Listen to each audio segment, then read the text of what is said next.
Welcome all. My name is Deanna Noël. I'm the Climate Campaign's Director with Public Citizen, and I will be your moderator today for this Equitable and Just Insurance Initiative webinar.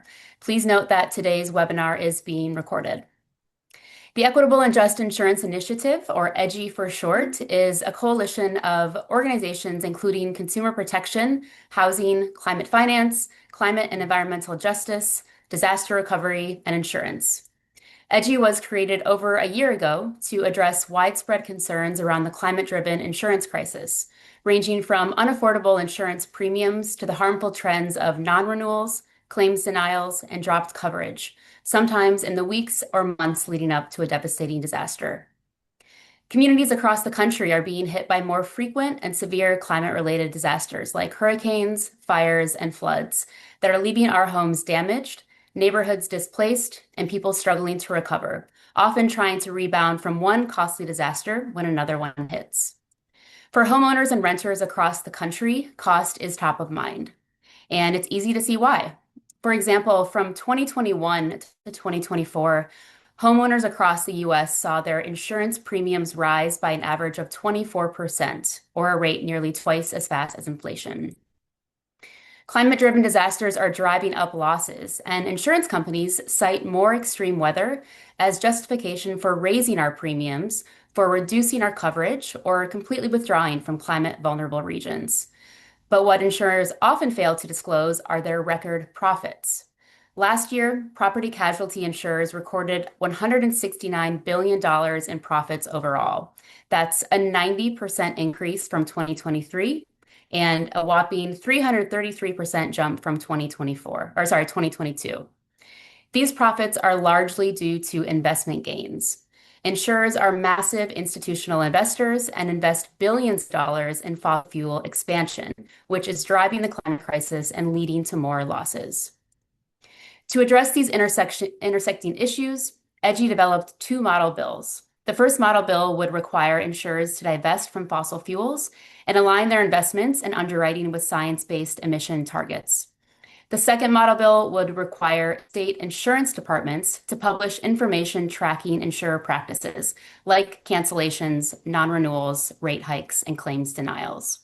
Both of those model bills can be found at insurancejustice.org later this week.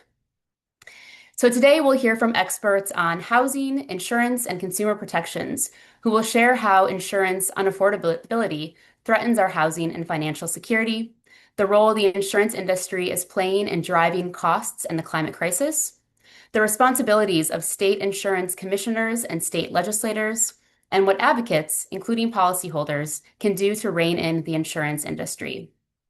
At the end of each pair of speakers' remarks, I will ask questions previously submitted by the audience, as long as we're good on time.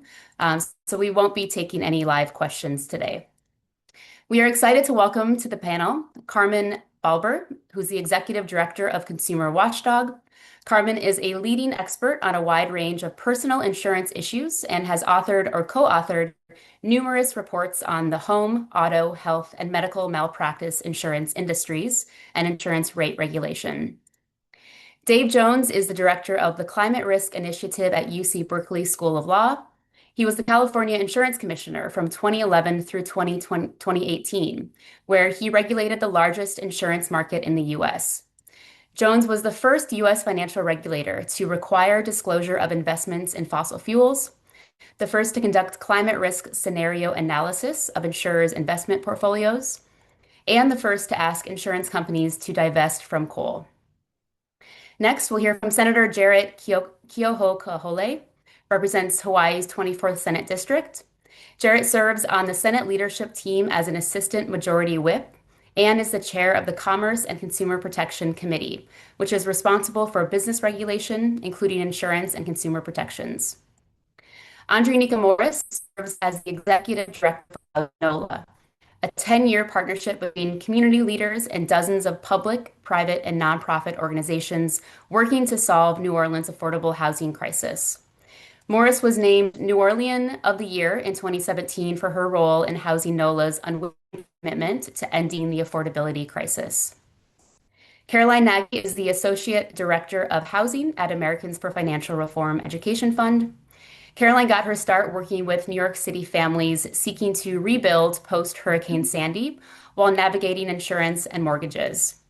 Caroline approaches the issue from the lens of climate justice, that the people who are least responsible for the crisis should not have to bear the brunt of its costs.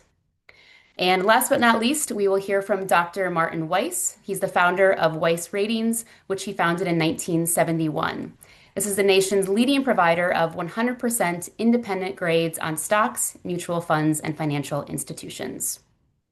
So without further ado, I will turn it over to our first set of speakers to share their expertise on how the insurance crisis is impacting homeowners and renters.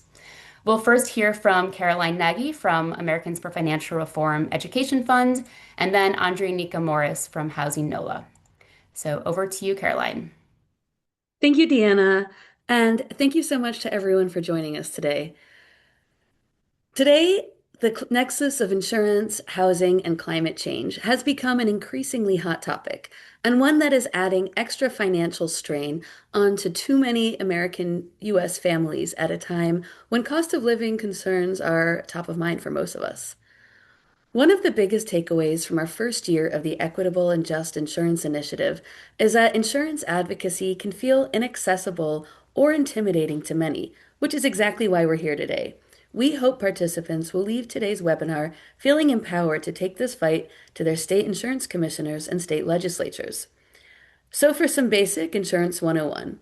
First thing to know is that insurance is regulated at the state and not national level due to the 1945 McCarran-Ferguson Act.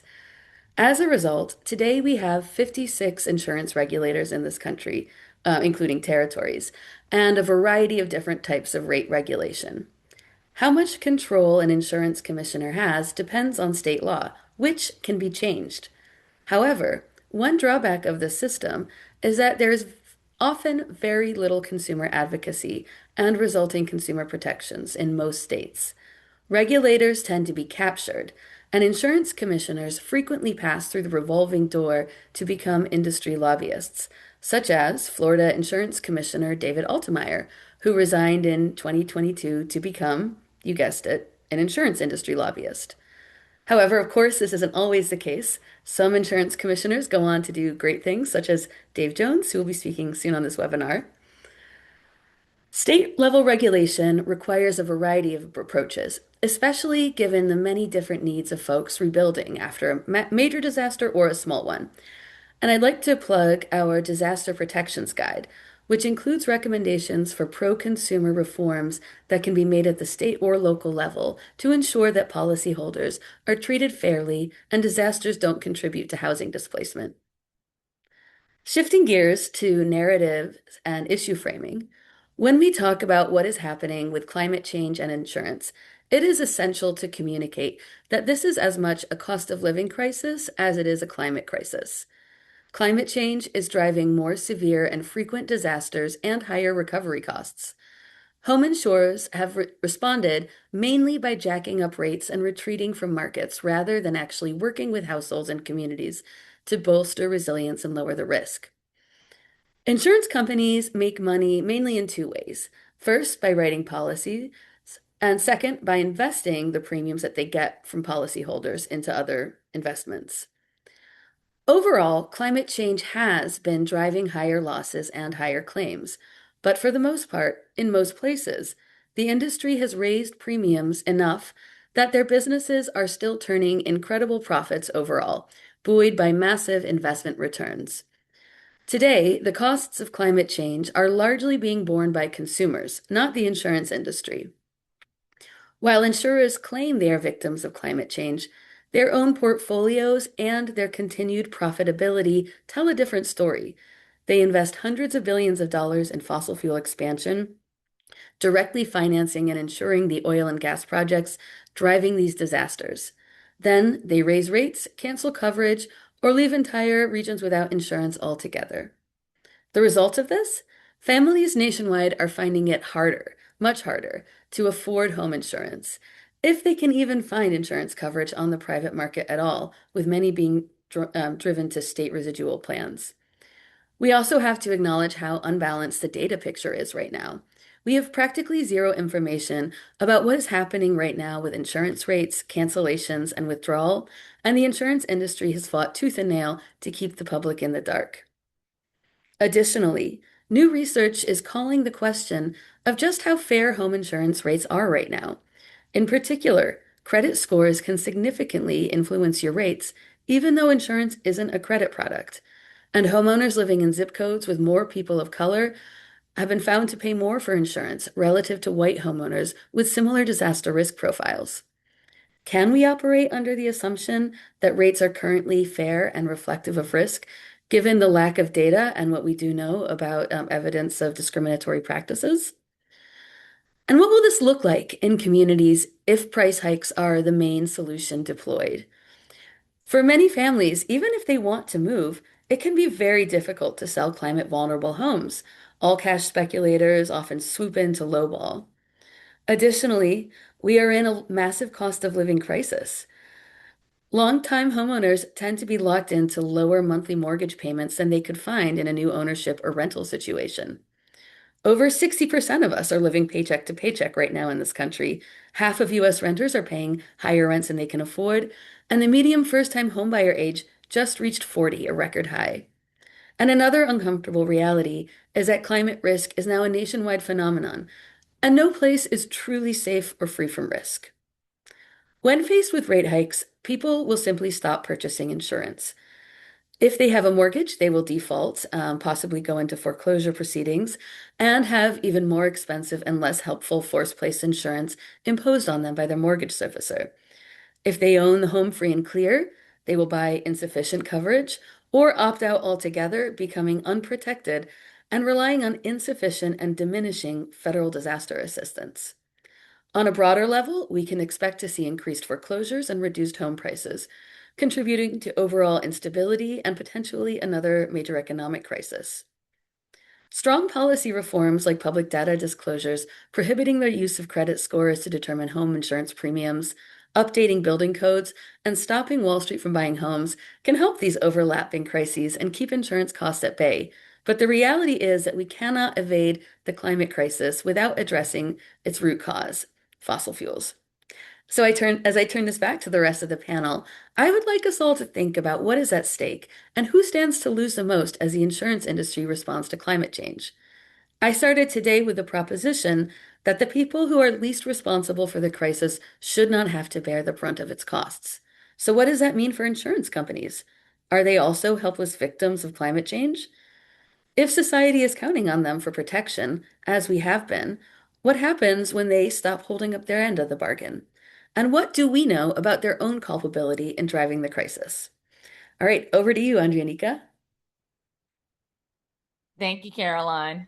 Good afternoon, everyone. My name is Andreanecia Morris. I'm the executive director of HousingNOLA in New Orleans, where we have been working for the last 20 years to rebuild New Orleans as well as the state of Louisiana after the disaster that is known as Hurricane Katrina, Hurricanes Katrina and Rita, as they have set the standard for what I call the modern disaster era. Hurricane Katrina and Rita are the comparisons that all subsequent disasters have been measured by, and they still loom large as climate change beacons or real touchstones for when this crisis began and when we as citizens have been living with it. And so over the last 20 years, we have been struggling to recover after these disasters and the multiple disasters that have become a part of it. And of course, insurance has been a big part of that story.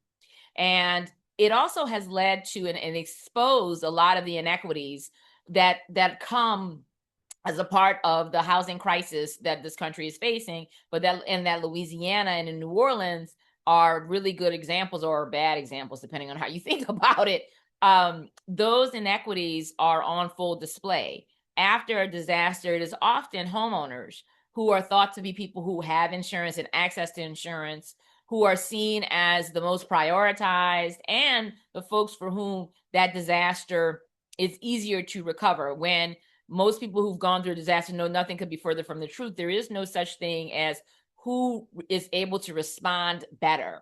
right? It is homeowners and renters each have different struggles, but because of how we think about housing and how we think about things like insurance, we insist on categorizing them and separating them. And instead of figuring out what works for the communities, what works for the individuals, we allow this generalization that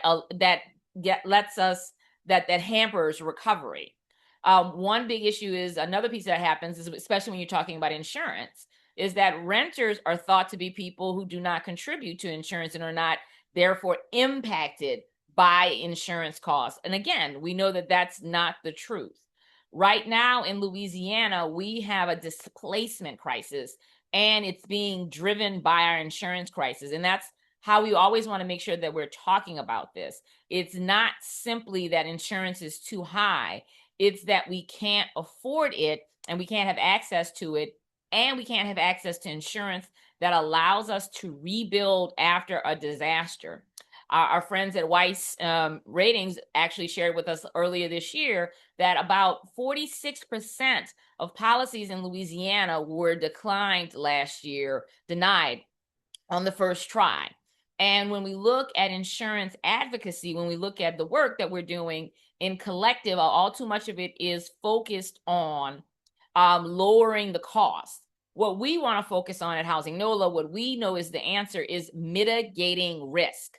We have to mitigate risk, and that also means that we need to be making sure that our communities are safe, not simply for our insurance markets, not simply for insurance companies. They need to be safe for us as citizens. And there's often a focus on wind disasters of going back to the way things were before the crisis. That's seen as a symbol of success and recovery, when again, we need to be having better markers. We need to have markers that demonstrate real economic stability inside of a community that is heralded not by things that simply focus on the things like the stock market or even the unemployment rate, but the stabilization of our community members, that they have safe, decent housing, they have access to good jobs, transit opportunities, and they are living in communities that where the risk that we now know to be real with climate change has been mitigated for them as a community. Investments in infrastructure, investments in community building and building standards that will lift people up out of poverty and make sure that the communities are worthy of us. This is a strategy that allows us to respond to a myriad of disasters, everything from a hurricane to a mudslide to a pandemic, if we can actually summon the will to pull this off. And we need to be forward looking. We need to be doing emergency preparedness and investments and making our communities much more resilient. This will also have the added benefit of addressing climate change.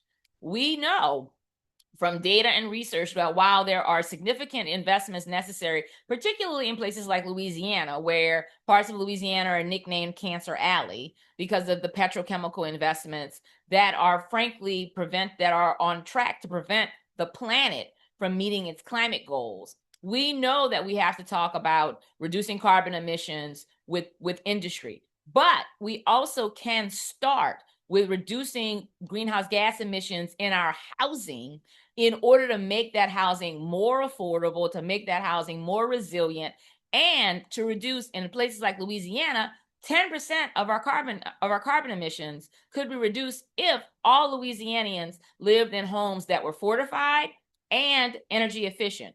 This would also have the added benefit of stabilizing our insurance market to the place where insurance could be affordable for landlords who can pass those on as savings to renters, and to homeowners who are part of our long-term wealth building initiatives. I'm going to turn things back over to Deanna as my timer is going off. I hope y'all don't hear that. So we have time for just one question. I'm going to ask a question previously submitted for Andreanecia. A homeowner in Missouri submitted a comment stating that after a disaster like a tornado, it takes way too long to get compensation and too many things get denied or delayed. You touched on this a little bit, but we know this is an issue happening across the country. Can you share a little bit more about how these delays and denials impact homeowners and renters' ability to rebuild following a disaster? And we have a couple minutes. Sure. Initially, this was something that you saw as a wild inequity 20 years ago, where homeowners who had access to their properties were actually able to come back, maybe put a trailer up on their property and try to fight their way back. And then renters were disproportionately prevented from returning. Nowadays, now with the way FEMA is being managed, these issues are even more extreme. It's harder sometimes for homeowners to get trailers. And again, that has to work in a community where trailers are allowable, where trailers are desirable, where trailers are or can even fit. And having these same trailers stand up for renters. So you got to be talking about making sure that there's equitable opportunities for folks to return. And we've got to start having real conversations about what returning looks like. What's the plan? This is something that we have been looking at and working with a number of our national partners to discuss. What does blue sky planning look like before the disaster strikes? We now live in a place, there's not a part of this country that hasn't been impacted by some kind of large scale disaster, climate intensified disaster, or a pandemic. So we need to be planning for those issues, and we need to be having conversations with our local leaders so that depending on the severity of the crisis, we can respond. Now, again, FEMA is a big part of that scenario, and there's needs to be real conversations. We're talking about reforming FEMA now. We initially were talking about dismantling it. Thankfully, those conversations seem to have paused, but FEMA must function correctly and it must respond to those needs. And we need local and state government to do this blue sky planning and to set up different scenarios so that that community is aware of what the different scenarios are. This cannot be done in silos. It cannot be done by a panel of experts. It needs to be done with community so people can rest assured that when they have to evacuate or the worst should have to happen while they're sheltering in place, that their local leaders have a strategy. That's super helpful and yeah, really great examples coming out of New Orleans that hopefully can be mirrored elsewhere. We do have time for the other question for Caroline. This was a question submitted in Nevada by a Nevada person stating that insurance companies won't insure my home because of my location. We also know that's an issue happening in a lot of places. So can you, Caroline, talk about how insurers dropping homeowners policies are impacting current homeowners and prospective homeowners? Yes, yeah, thank you for that question. This is something that we are seeing, yeah, across the country, really. We are seeing insurers pull out of certain areas, and not always after even a major disaster. Sometimes a hailstorm where a few roofs got some damage, and all of a sudden, the insurer who has been taking your money for years, sometimes decades even, being, promising to be there for you, they, take their ball and go home. And, this is part of the history of the insurance industry. Unfortunately, there's a history of racial discrimination in the insurance industry through which many communities, particularly Black and Brown communities in inner cities such as the Bronx, were unable to get any private insurance coverage.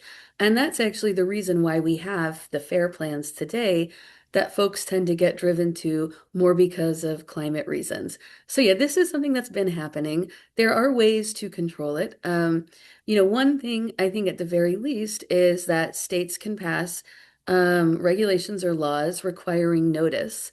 I think it is entirely unfair to drop the ball on someone and give them only like a month. This is a massive financial, transaction, and people need more time. And additionally, states can look at tools like state community reinvestment acts and also data disclosures to see what is happening I believe that there are likely fair housing claims, that can be raised here if there's any evidence of racial discrimination in withdrawals. But again, that builds a case once again for data, which I think we're going to keep coming back to today. Great, thank you so much. So we have time for a quick additional question for Caroline and Andreanecia. Um, can both of you share your final thoughts with Hmm. how we can fight against this? It's broad, Mm. but quick thoughts. That's a question that was asked a lot by the audience. Do you want to go Andreanecia? first? Sure, I'll go first. What we have been doing, and this is what we recommend to everyone because we say put housing first, is that we want to make sure that communities are strong for the people who live in them. And and part of that calculation is being able to afford insurance, but you've also got to have a safe, decent, resilient community to start with. And we recommend doing the math on that, right? Knowing what that math actually is, what those costs are, and then figuring out how you can make those investments. In Louisiana, we are all of one mind that the best way that we can address the insurance crisis is actually risk mitigation. And that means making sure that our homes are safer, our communities are safer, because this insurance crisis is bleeding into everything. Our vaunted tourism economy is being hammered. The Virgin Hotel, which was recently built here in New Orleans, has put itself up for sale on a fire sale because they can't afford the operating costs due to insurance. So this is bubbling up. And so let's start talking about addressing the issue at the root cause. And so fortified roofs have been researched. We have the building sciences. We've also improved our code, and we also know what our number is. We need a measly $7 billion to address our insurance crisis. We have to work on getting those investments. And a big part of calling out those kinds of strategies when you say we actually do have a solution, it's workable, this is the cost, and let's aim for it. It also helps us address the inequities and the biases. The reason everyone agrees that every legislator, governor, insurance commissioner, everybody agrees with these numbers that 25% of our market, 440,000 homes at the cost of $7 billion. Are we getting and the insurance agencies and companies agree with this as well. Are we getting commensurate investments from our public sector officials? Why? No. And why? Because of the biases around housing. So you can't say that we have a problem that we need to solve and then fail to make those investments. So chief among our role is to call out those investments and to help identify particularly private sector sources and push on the public sector to make the appropriate investments and to make sure community understands that this is not an insurmountable challenge that we can't combat. This is math. Thank you. Caroline? Yeah, of course. Yeah, I'm going to co-sign everything that Andreanecia said. Yeah, I mean, I think, look, let's talk, I mean, I think what needs to be done, let's start with what is being done, right? And that is right now, people are paying higher insurance prices, whether they're homeowners directly or indirectly as renters. And insurance companies are passing the cost of climate change onto consumers. There are some folks who would say, well, let's just keep raising rates.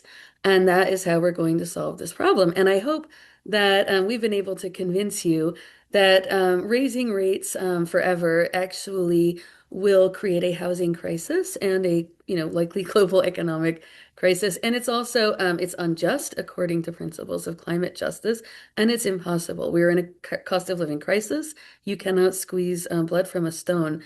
Folks don't have more money to give. So yes, we need to make our housing safer and more resilient. And, there's a huge role there for the public sector, for the private sector, and for insurers to be better partners. There's a lot of mitigation programs out there that will give folks discounts. If you get the hardened home or the fortified roof, or you do this or that. But what we're finding is we actually then have to go in and pass a state law requiring insurers to give discounts for this. And now you might be asking why, and it's because they actually they don't want lower premiums because then they have less money to invest. And I think that's really important. It doesn't, even though the risk is reduced, It has to make sense on the business end for that. And I think that in other countries we have a much more partnerships with insurers, with them having significantly more skin in the game. And I think I think there's a lot there's so much room to do here. And then finally, like, what can we all do? I think coming on today's webinar is an excellent use of time for everyone, including myself. I'm already learning so much. But yeah, I mean, this is an area where we are getting hammered by the industry, and we've yet to begun to fight. And so I'm hoping that we can grow our ranks a little bit with today's webinar. Great. Thank you both so much. It's obvious this issue goes way beyond higher premiums. We're really seeing, as Andreanecia mentioned, the destabilization of the housing market. It's really hurting people's ability to own a home. We can't own a home without a mortgage. And if we can't afford a mortgage, we can't own a home. And it's really hurting people's ability to respond and recover after climate-driven disasters. So let's turn it over now to our insurance experts to learn more about national trends and the important role of state insurance commissioners. We'll hear first from Dr. Martin Weiss from Weiss Ratings, followed by Dave Jones, former California Insurance Commissioner. So over to you, Dr. Weiss.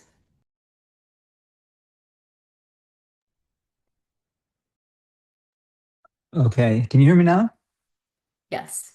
Okay, let's focus on the data regarding sneaky ways home insurers slash, delay, deny, and fight legitimate claims. Now, most of these gimmicks have been around ever since my research and ratings company began looking at the industry in 1971. But today, it's different for two fundamental reasons. 5 decades ago, most of these shenanigans were limited to smaller companies. Now, major established companies are pulling the same tricks.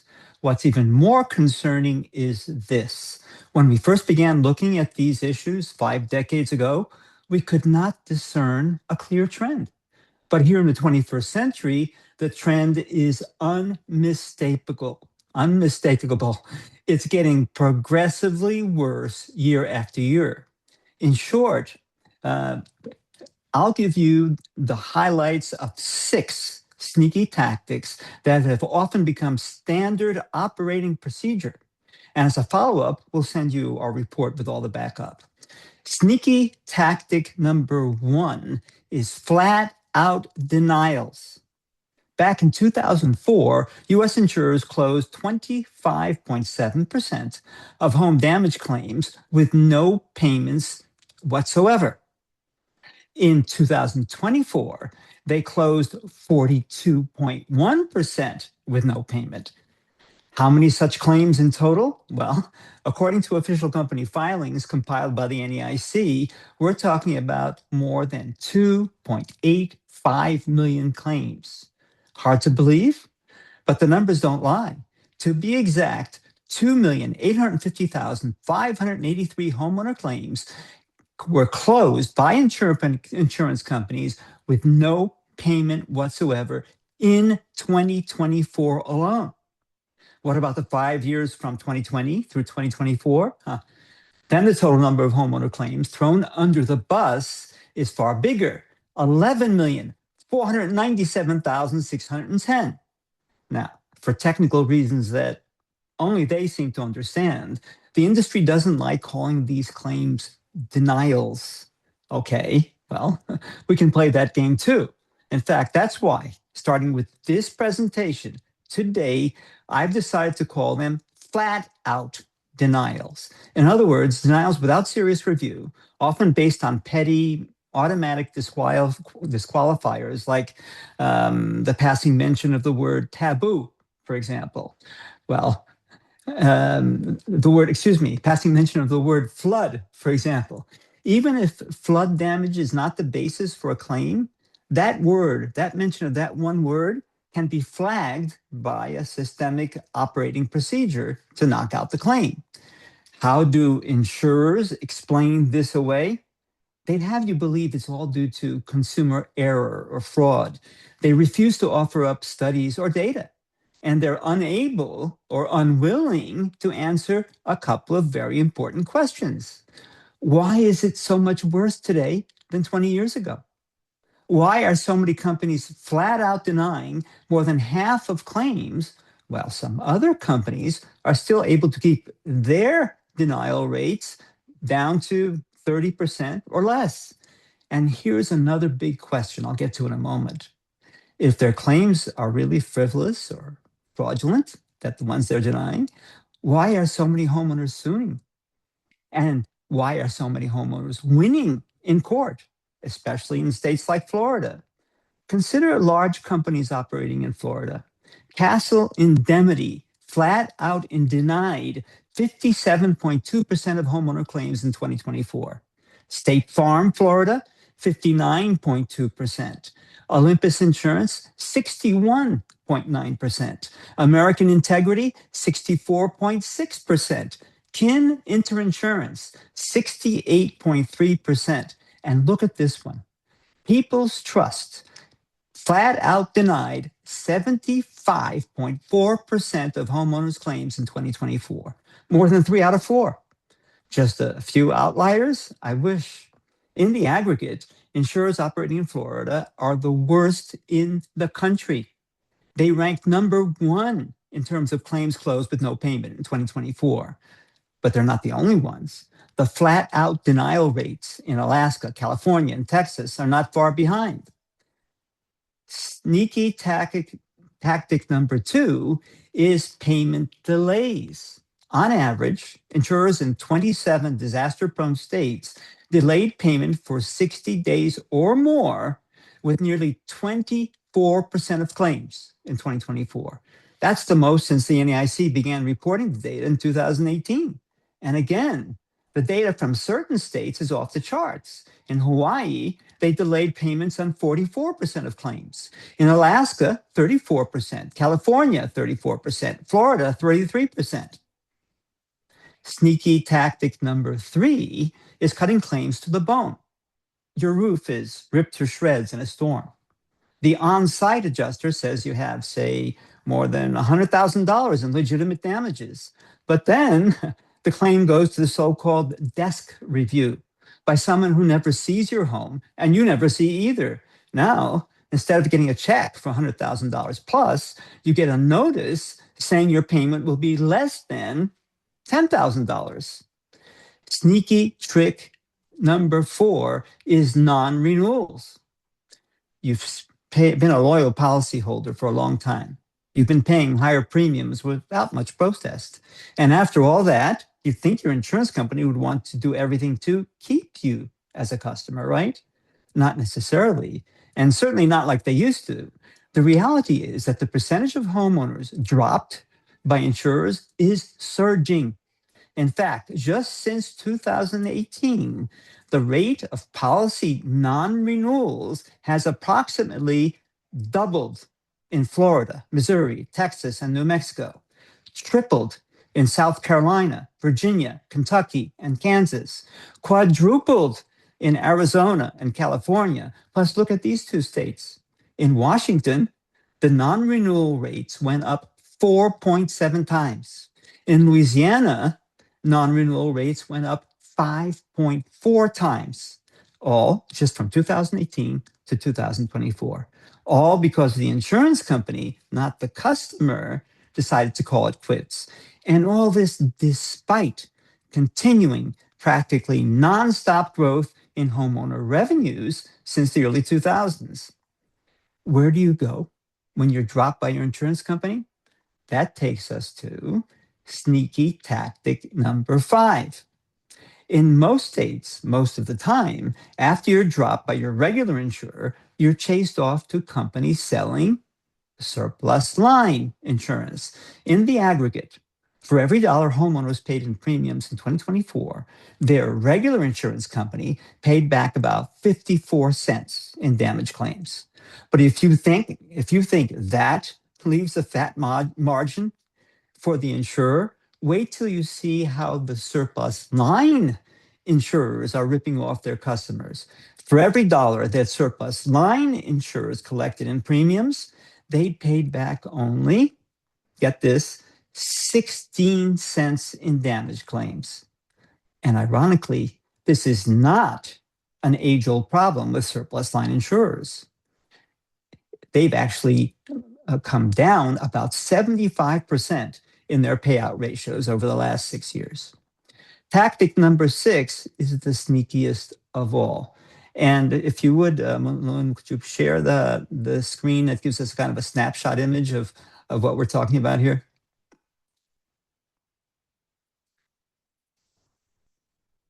There we go. Thank you. So one by one, let's look at these. After flat out denials of 2.85 million claims closed with no payment in 2024, after payment delays of up to 44% of claims beyond 60 days, after claims slashing of up to 90% with those desk reviews, after non-renewal rates that surged by double, triple, quadruple, even 5.4 times since 2018, and after surplus line gouging with average payout rates of 16 cents per dollar of premium collected, get this, insurance companies, feigning shock at how many customers are going to court, have decided to lobby hard for tort reform. And you can stop sharing if you want.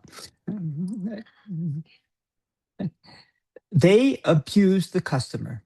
They steal from the customer. And then when the customer files suit, they lobby legislatures to squash whatever's left of policyholder rights. The good news is that policyholder lawsuits are only a big problem in a few states. The bad news is that insurance companies are pushing for tort reform in other states too. Take Minnesota, for example. Among homeowners whose claims were closed with no payment in Minnesota, only a minuscule 0.6% filed suit in 2024.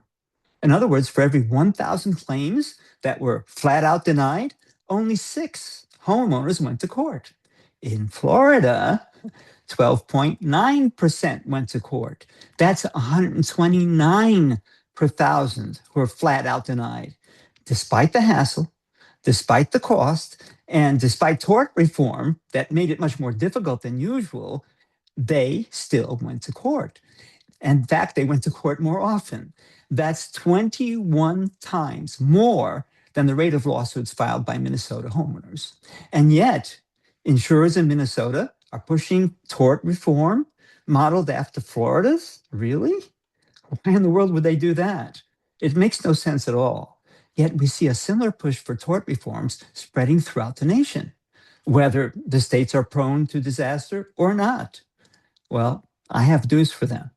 In Florida, like I mentioned a moment ago, tort reform backfired. Our data shows that it encouraged insurers to flat out deny an even larger percentage of claims. And it prompted homeowners to sue at an even higher rate. The pattern is clear. Insurers abuse their own customers, blame their own customers, and then get legislatures to protect them from their own customers' ire. In the end, it only makes things worse for both sides. I think it's about time they learn the lesson from those insurers who do right for their customers, rarely denying claims and rarely getting sued.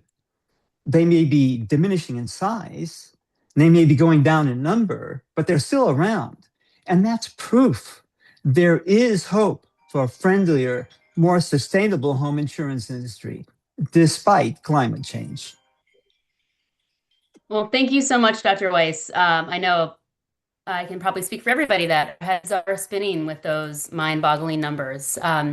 I'm going to turn it over to Dave Jones, former California Insurance Commissioner, and then I think we'll have time for one question. So over to you, Dave.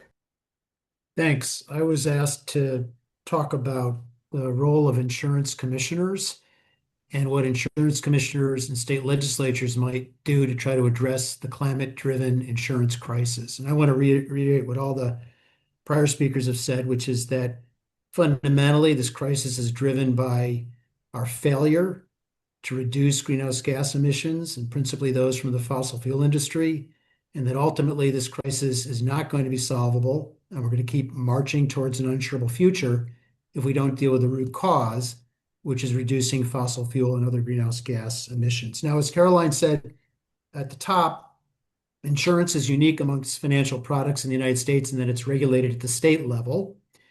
And the regulator at the state level is the insurance superintendent or insurance commissioner. In most states, that individual is appointed by the governor or some other appointing authority. In 12 states, it's directly elected. The powers of the insurance commissioner, insurance superintendent, generally speaking, for the property and casualty industry segment, include licensing insurers, brokers, and agents who sell insurance in your state, overseeing the financial condition of the insurance companies, making sure they have adequate reserves matched against their liabilities to make sure that they can pay claims and not end up going insolvent. If they run out of money, insurance commissioners have the ability to take them into receivership, scoop up every asset they have, try to make claimants whole, but that is not a desirable outcome. And so fundamental role of the insurance commissioner is to prevent that from happening. Insurance commissioners also regulate the market conduct of insurance companies. That is, how insurance companies treat their customers, particularly as it relates to claims handling. Insurance commissioners do not adjudicate the claims, but they administer a body of law called the Unfair Claims Practices Act, which is basically the due process of claims handling, and have investigative as well as fine authority when insurers violate those laws. Insurance commissioners also, in many states, have the ability to regulate the content of the policy forms based on state legislative requirements with regard to what the insurance policy should contain. They also have broad powers to require disclosure, including public disclosure from insurance companies. And also, it might surprise you to learn that only 16 states have given their insurance commissioner the authority to regulate property and casualty rates. The other 34 states do not regulate the rates. The rates are filed by the carriers and they can use them as they see fit. Finally, it might also surprise you to learn that insurance commissioners do not have the authority to regulate underwriting. That is the decision whether to write or renew insurance. State legislatures in the 5 territories have decided that insurance companies will have unfettered discretion with regard to deciding whether to write and renew insurance. Now, I want to pivot to some of the things from a regulatory standpoint that we can ask insurance commissioners to do to help address the climate-driven insurance crisis. First is insurance commissioners could require insurance companies to disclose the climate risk they're facing using internationally recognized and adopted disclosure frameworks like the Task Force on Climate-Related Financial Disclosures or the International Sustainability Standards Board disclosure framework. Second, they could require insurance companies to disclose the number of cancellations, non-renewals, new policies written, coverage levels, deductibles, and other information about insurance being written in the state on at least an annual basis and by zip code, so that we, the public, can have a better understanding of what the insurance company is doing or not doing in the state. Third, they could require insurance companies to disclose fossil fuel investments, as I did in 2016 when I was California's insurance commissioner. They could also require insurance companies to disclose the insurance they're writing for the fossil fuel industry. Insurance commissioners could also undertake what's called climate risk stress testing. So basically testing the insurance underwriting as well as the reserves and investments of the insurance company against different climate scenarios to see how well they stand up. In addition, insurance commissioners can require insurance companies as a part of what's called the own risk solvency assessment to incorporate climate risks in that assessment. Insurance commissioners can also ask insurance companies to adopt net zero transition plans to transition to net zero across the writing of insurance as well as their investments. And insurance commissioners can ask insurers to divest from their investments in oil, gas, coal, and utilities that generate more than 50% of their electricity associated with those fossil fuels. And in rate regulation states, insurance commissioners could require insurers in their pricing to take into account property level, community level, and landscape scale mitigation that reduces risk. Now let's shift to talk about what state legislatures can do, because ultimately the power of the insurance commissioner and what insurers are allowed to do or are barred from doing in a given state is the function of state legislation.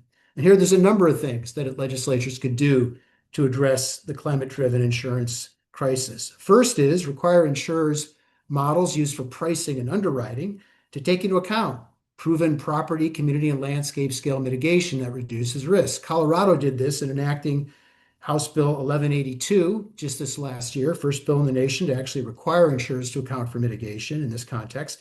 And New York's introduced a bill, Senate Bill 8583A, which would require this in New York as well. Second, legislatures can require insurers to adopt net zero transition plans to transition to net zero across their investment portfolios as well as their underwriting, and to transition out of underwriting and investing in fossil fuels.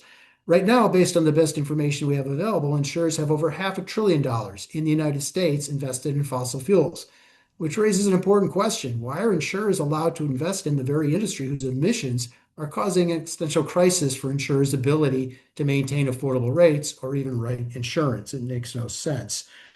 Legislatures can also adopt rate regulation requirements in those 34 states that don't have rate regulation and ban the use of credit scores, which is an insidious practice which damages lower income households disproportionately.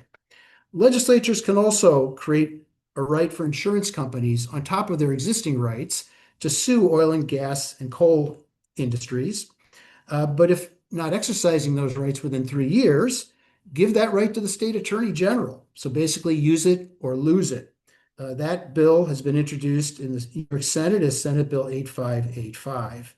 In those states with rate regulation, legislatures or the commissioner could condition the catastrophe load of the rate on insurers bringing lawsuits against the oil and gas industry to recover some portion of the insurer's losses associated with the climate change driven impacts on extreme weather and losses on homes, their destruction, their damage associated with these climate driven events. Legislatures can also call on insurers to exercise what's called subrogation claims against the oil and gas industry, where insurers can stand in the shoes of their policyholders and bring lawsuits against third parties whose action or inactions causes damage to the policyholder and then causes the insurance company to pay out. Insurers have this right. They've not exercised it against the oil and gas industry, and legislatures can take steps to encourage them or get them to do so. Legislatures can also create a duty for the residual markets or fair plans to bring actions against the oil and gas industry to recover losses from climate change. So that's a partial list, but fundamentally, if we don't address the underlying driver of these losses, which is global temperature rise, by accelerating the transition from fossil fuels and other greenhouse gas emitting industries, we're going to keep marching into an insurance-purable future. Now, there are things that insurance regulators and state legislatures can do to support that transition, and you have the opportunity to advocate for that in your states. Thank you so much, Dave. So I think we have time for one question, and it's related to your remarks just now, Dave. I think it's obvious that climate change is driving more extreme weather that's leading to more insured losses. So why are the insurance companies not confirming or publicizing this reality and then asking the government to do something about it? It seems like it would be in their best interest. Well, it goes back to what the other speakers have discussed, which is that the insurers believe that they can manage through the climate crisis by raising rates and not writing insurance. And that is not a long-term strategy for success for them. And it's certainly not a long-term strategy for success for us. And as the other speakers have pointed out, the flow-through impacts associated with rates that are unaffordable or lack of insurance are catastrophic for real families, real communities, real businesses, and real economies. We simply can't function without the availability of this product, given how our financial system is structured. And so the companies in this country continue to take the view that they can simply raise rates and write less insurance, and they'll continue to earn substantial returns on investment. But that fundamentally is not going to work for society at large, for communities at large, for real people. And that's why we need state legislatures and state regulators to intervene. Great. Well, thank you so much. I'm going to move us along, and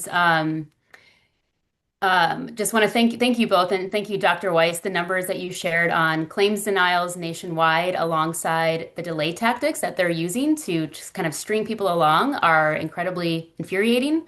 And it shows just how widespread the insurance crisis is.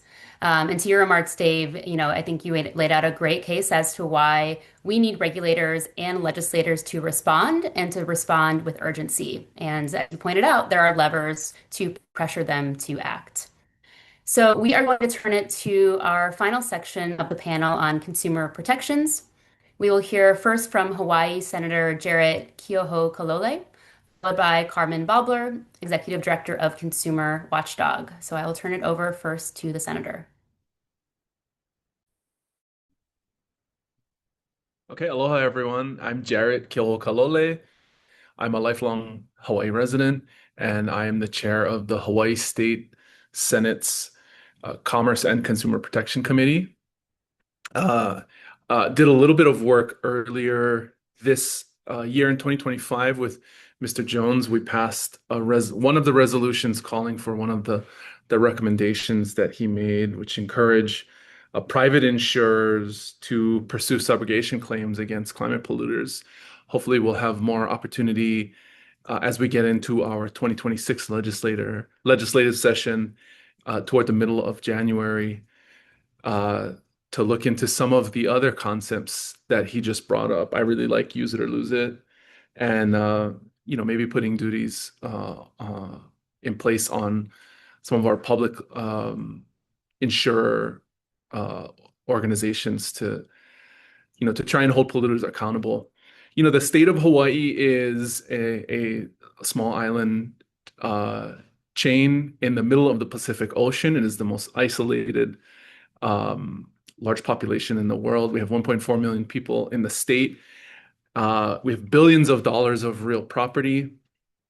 And we're also a tsunami risk, a wildfire risk, a hurricane risk. On one island, there's a volcano risk. And many of the structures, be it condominium buildings or single-family residences in the state of Hawaii, are over 30 years old. In Hawaii, because it's perpetual, it's year-round, somewhere between 65 and 75 degrees. Many of the structures are single wall. We don't even have insulation. And so these are structures that are prone to wind events and are especially vulnerable to natural disasters. In 1992, Hurricane Iniki hit the state of Hawaii and devastated the island of Kauai. It hit us about 1 week after Hurricane Andrew, and those successive hurricanes triggered an exodus of the private property insurance market in Hawaii. And homeowners in the state of Hawaii essentially lost access to hurricane insurance for about 8 years. The state of Hawaii in 1993 responded by creating the Hawaii Hurricane Relief Fund, which was essentially a public option for hurricane insurance that worked pretty successfully. It was leveraged off of state funds, and it gave homeowners an option after their insurers canceled their policies or non-renewed their policies to be able to get insurance so that they could continue to be able to tell their mortgage servicer or their bank that the property was covered. Around the year 2000, after about seven or 8 years, the private commercial insurers did return to the Hawaii market. And eventually, the entirety of the real estate owning population migrated off of the public option back onto private insurance. And the Hawaii Hurricane Relief Fund was essentially rendered dormant until 2023, when the town of Lahaina on the island of Maui was essentially destroyed by a climate-induced wildfire event. And the property insurance catastrophe crisis started back up again in Hawaii. We have hundreds of condominium buildings specifically that have lost access to hurricane insurance. And the crisis is spreading into townhomes and into single family residences. So last year, after 2 years of work, I authored and the state legislature passed legislation, Senate Bill 1044, which essentially powered back up the Hawaii Hurricane Relief Fund.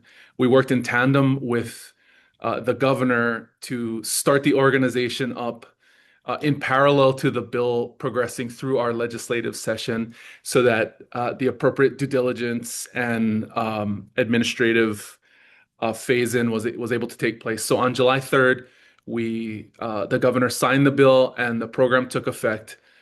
It changes every day, but to this point, something along the lines of 60 condominium buildings have signed up for the program and have been able to access insurance. We're going to come back into the legislative session this January to tweak the program so that we can make sure that it's available to all of the people in Hawaii who need to access more affordable insurance.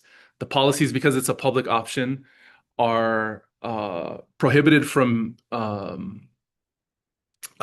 being offered at less than the market rate because we want to try and keep private insurers in the regulated market. But this has mainly, up to this point, what it has mainly done is brought down costs in the surplus lines market that was mentioned earlier, I think by Mr. Weiss.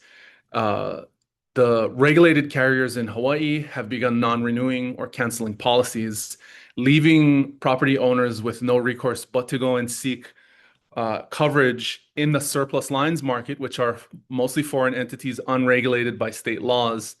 And what we've been seeing since July 3rd and the passage of the public option in the state of Hawaii is more and more we're seeing condominium property, the homeowners associations taking their public option policy estimate back to their surplus lines carriers, and the surplus lines carriers are increasingly just matching the offer.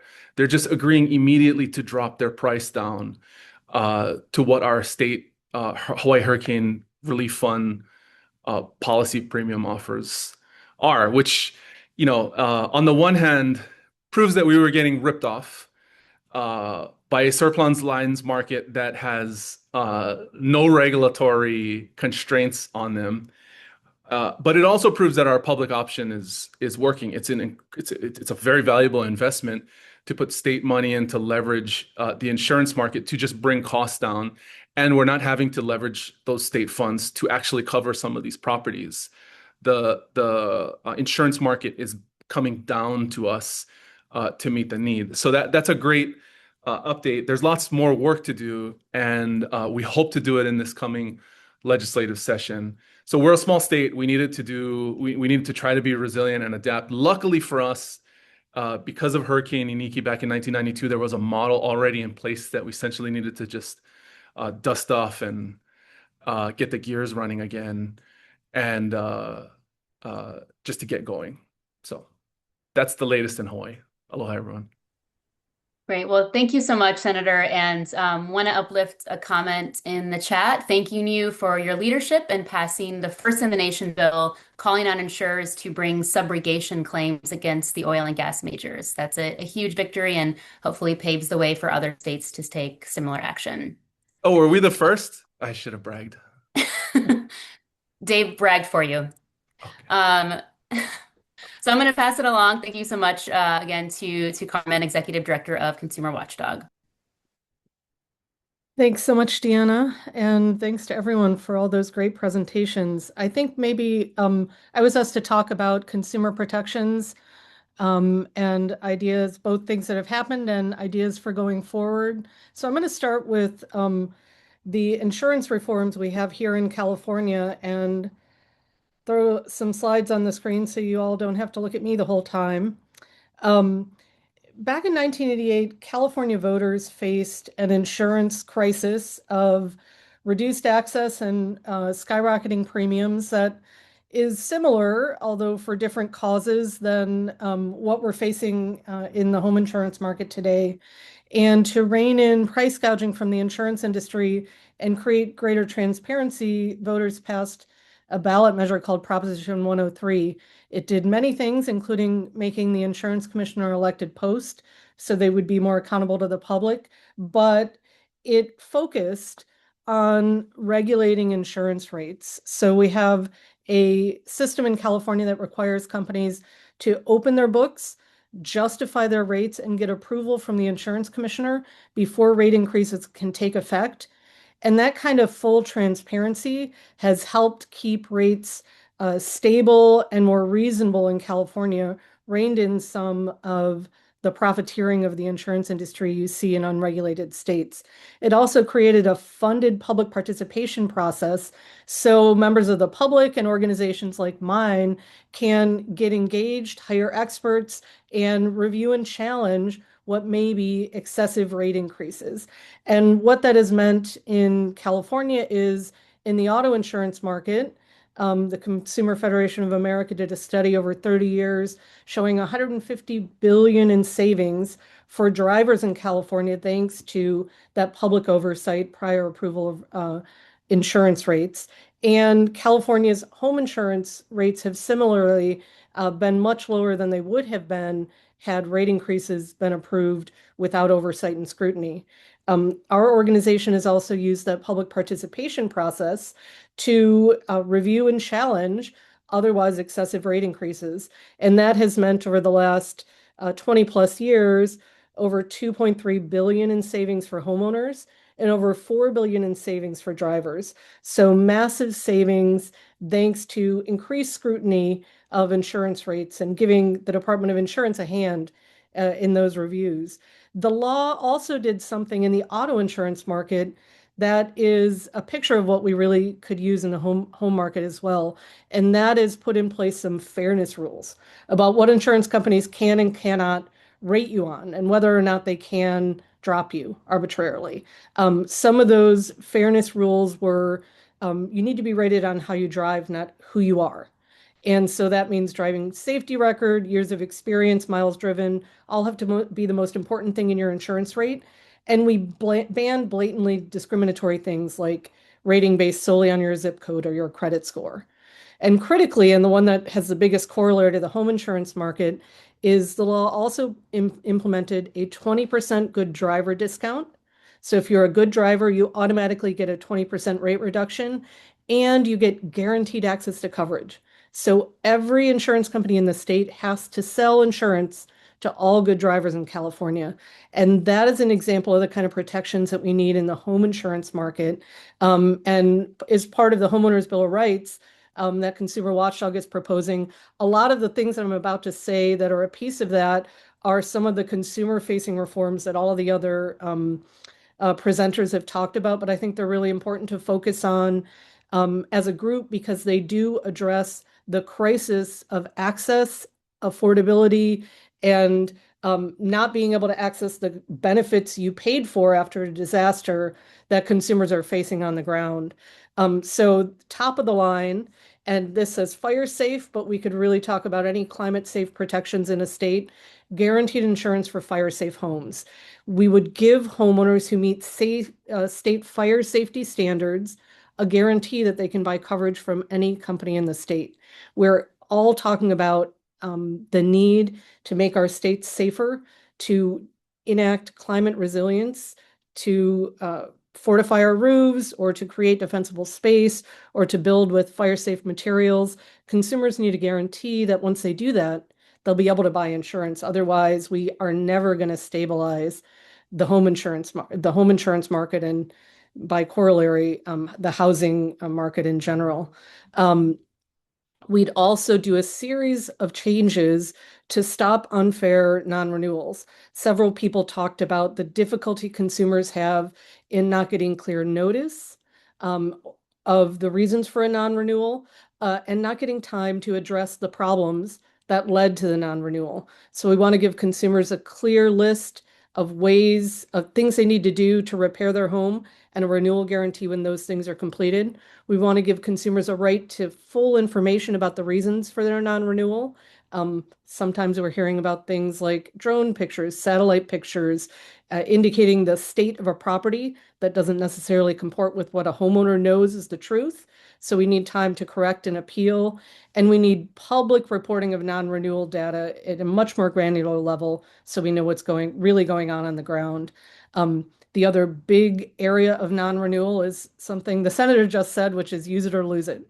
Consumers are losing access to coverage simply because they call about a claim or because they file a claim for which the hazard is completely removed. Like they had an old water heater that burst, they've replaced it, that hazard is gone, they still get non-renewed. So we want stronger protections against non-renewals simply because a consumer uses their insurance. And then finally, to get down into the nitty-gritty about the claim delays and denials that Mr. Weiss was talking about, particularly in the wake of disasters, consumers are not getting the benefits that they were promised by their insurance company. They've paid for 3 decades. They lose their home, they file a claim, and the insurance company delays or denies. So we want to impose greater penalties for blowing past statutory deadlines for payment of claims. We want to remove hurdles to getting claims paid.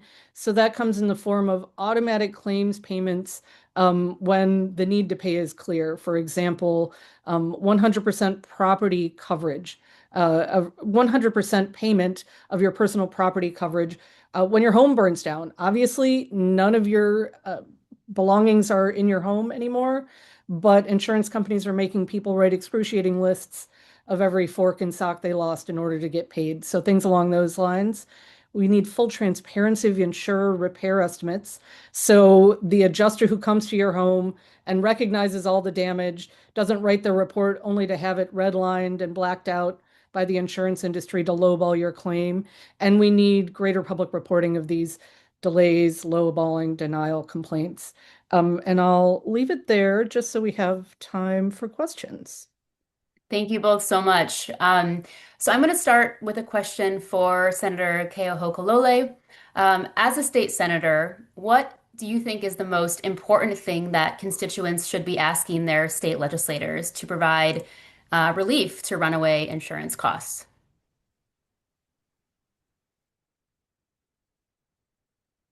I mean, for a state legislator, the insurance industry is pretty complicated. And so unless people are paying attention, it's easy to it's easy to fall back on the recommendations of the industry. I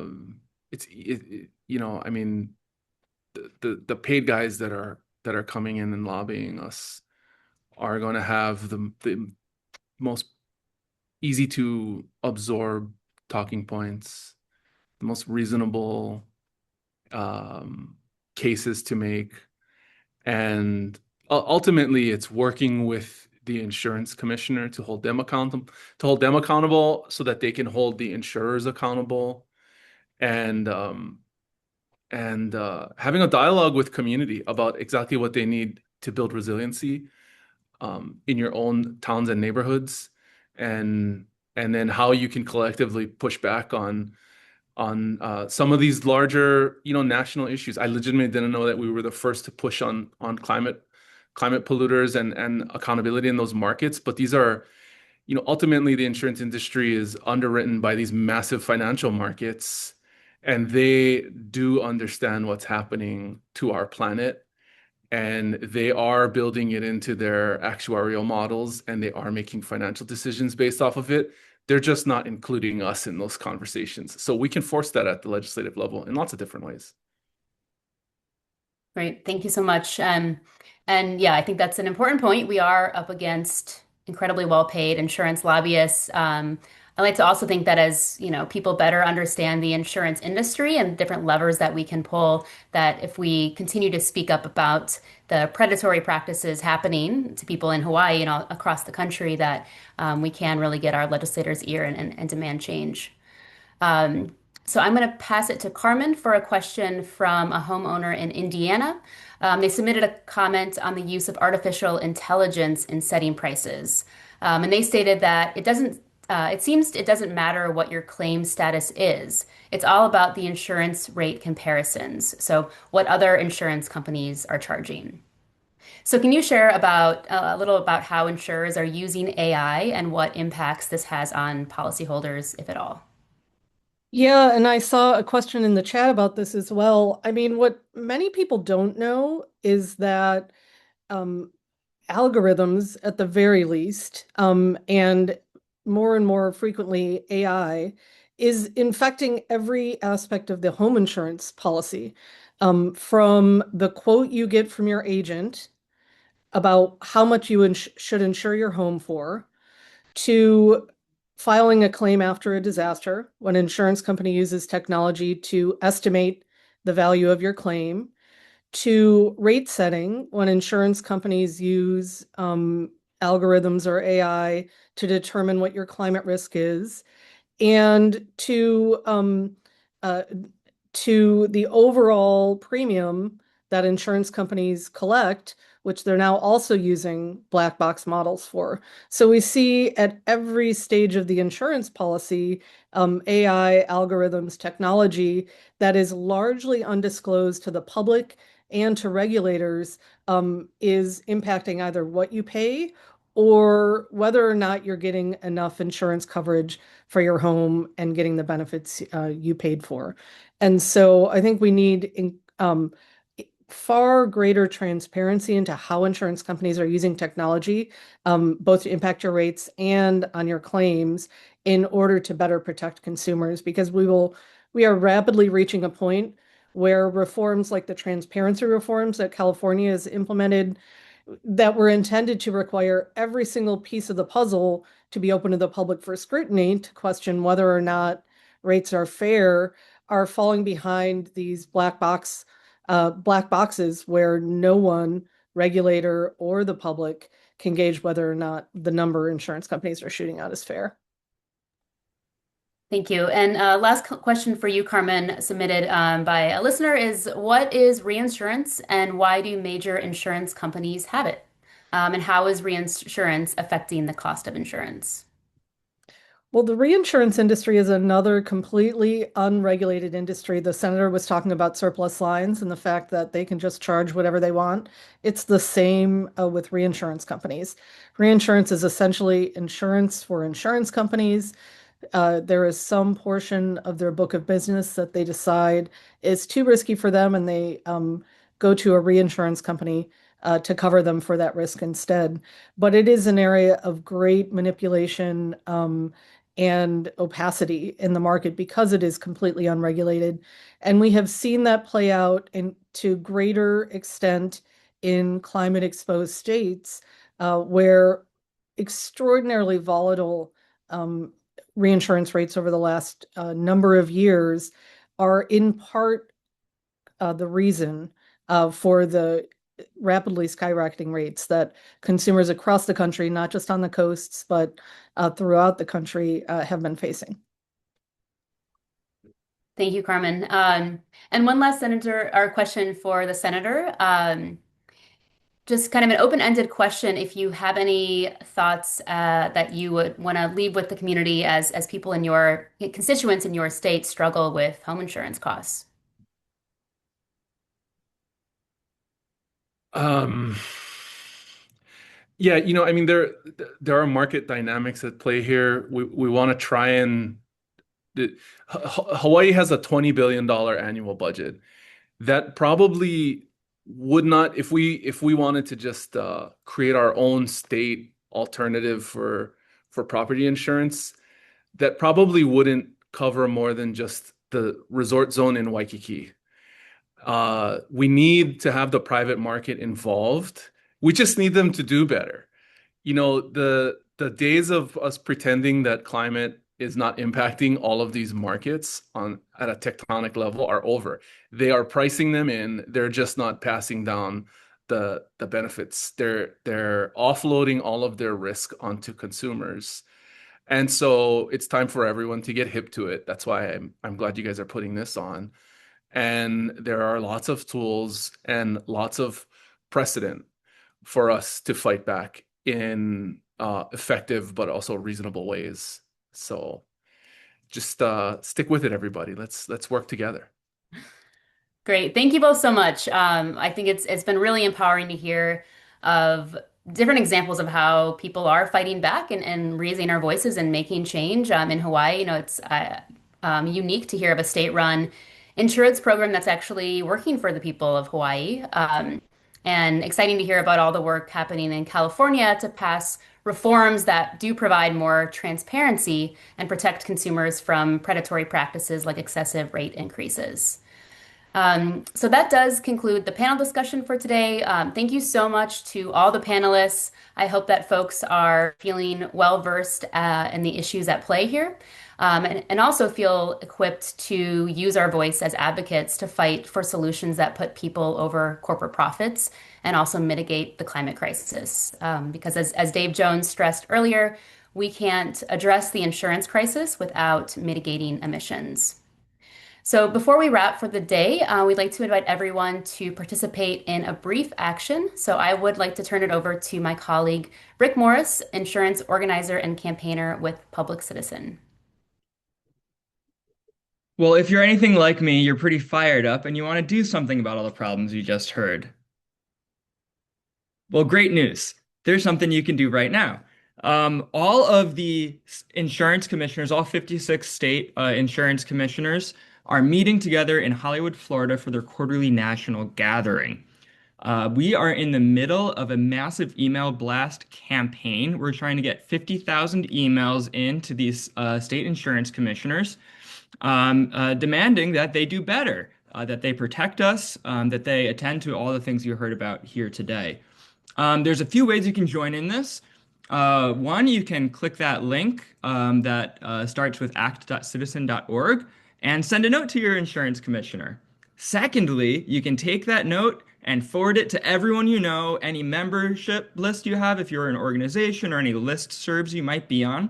If you click that second link, I have sample language that you can use to send out that email. Just copy and paste it.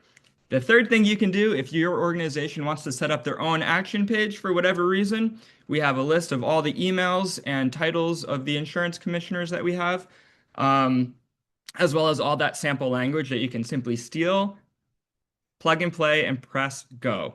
And if I could add one other thing, we've also heard about the importance of getting together with people in your community and talking about these issues, or connecting with the legislators who work on insurance and the insurance commissioners.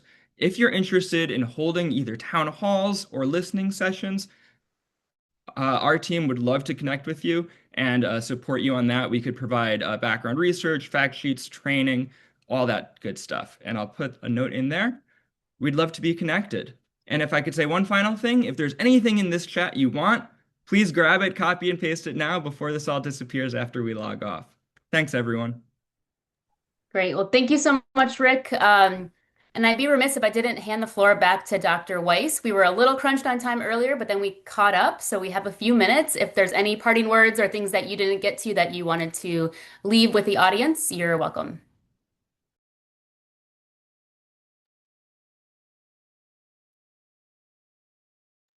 You're muted. There you go. Can you hear me now? Yes. Good. Okay, good. Yes, all the actions I heard about sound very encouraging. There's one more, and that is we need to provide data to the consumer to empower each individual homeowner to make prudent decisions that force the insurance company to change their ways. After all, we are their customers. And as customers, we have the power to vote with our dollars, vote with our feet. Not always, because sometimes we're stuck with one particular carrier. But in many cases, in most states, we have an opportunity to make a choice before we wind up in the wrong place. For example, we can empower consumers by giving them clear, easy to understand information about the history, the recent history of how many claims your insurer has closed with no payment. And we give you the opportunity, therefore, to select a company that has kept that percentage pretty low. We can show you which insurance companies have, had the worst behavior in a lot of different metrics. And again, empower the consumer to make rational, empowering decisions. The problem is, which we heard a lot today, is that a lot of insurance companies don't disclose some of the key metrics we talk about today. We know those metrics on an average basis, state by state, thanks to the surveys that the NAIC does, but they do not disclose the names of the insurance companies that are the worst in some of those metrics. So an important point here is to push hard on legislatures, on insurance commissioners to disclose that information.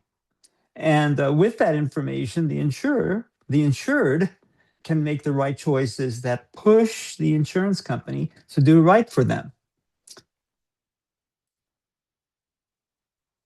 Excellent point to land on or to end on. We know transparency is key. And when an industry hides behind a veil of secrecy, it makes you wonder what they're hiding. So I really appreciate those parting words, Dr. Weiss. And thanks again to all our panelists. Please show your appreciation in the chat. And we hope that today can illuminate a path forward for how we can hold insurers accountable and together fight for a more equitable and just future. So thank you so much and have a great rest of your day.